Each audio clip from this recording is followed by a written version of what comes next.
Welcome to the hottest movie review on the internet today, the A-List Review.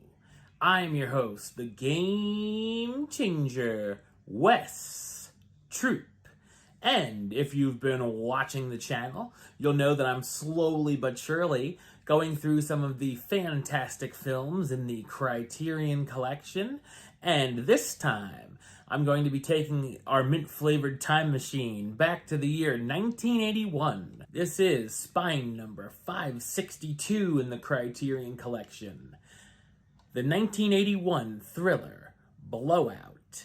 My review, coming up now.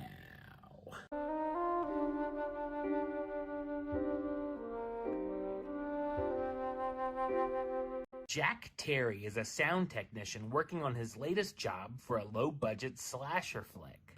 One night he goes to a local park to try and record potential sound effects when he's shocked to see a car careening off of a bridge and into a river.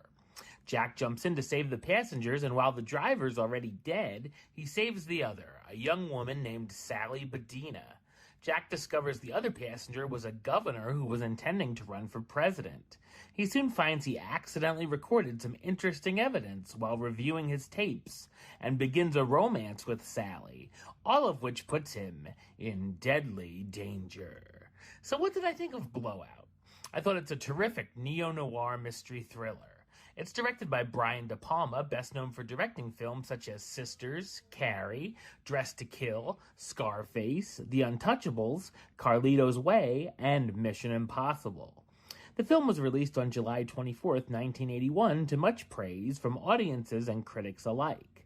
It's directly based on the 1966 film Blow Up, directed by Michelangelo Antonioni, replacing the medium of photography with audio recording, as well as inspiration from Francis Ford Coppola's The Conversation. I love that the film takes place in Philadelphia, represent, which makes a great setting for the story. It's got an interesting opening that pays homage to late 70s slashers movies, and I enjoyed the cheesy B-movies in the background. There's some cool camera movements and editing choices used here, such as a revolving shot, split screens at times, and you can certainly see some influence from Hitchcock throughout. The scene where Jack is trying to catch the sound effects with the shots of the owl hooting and the frog ribbiting even before the car accident is a highlight. There are a lot of thrilling moments, including Jack trying to catch up with Sally through a train station when he realizes the man she's with isn't who they thought he was, and a car chase through a Liberty Day parade featuring the Mummers. There's also a lot of tension and a number of surprises and twists throughout, as well as some decent foreshadowing sprinkled in. Throwing the killer Burke into the mix of everything really puts the two in danger, and he's creepy and unpredictable, and it ups the stakes. It's a film where we find ourselves rooting for the characters to get out of this situation. It, of course, dives into themes of political corruption and conspiracies in the wake of Watergate and turmoil of the 70s. The ending is fantastic as well. John Travolta stars as Jack Terry, the movie sound technician who gets wrapped up in a web of conspiracy trying to help investigate the incident and survive. Nancy Allen as Sally Bedina, an escort who was in the car with the governor who finds herself in danger. John Lithgow as a Burke, an assassin trying to hunt down Sally after altering the original plan he was hired for.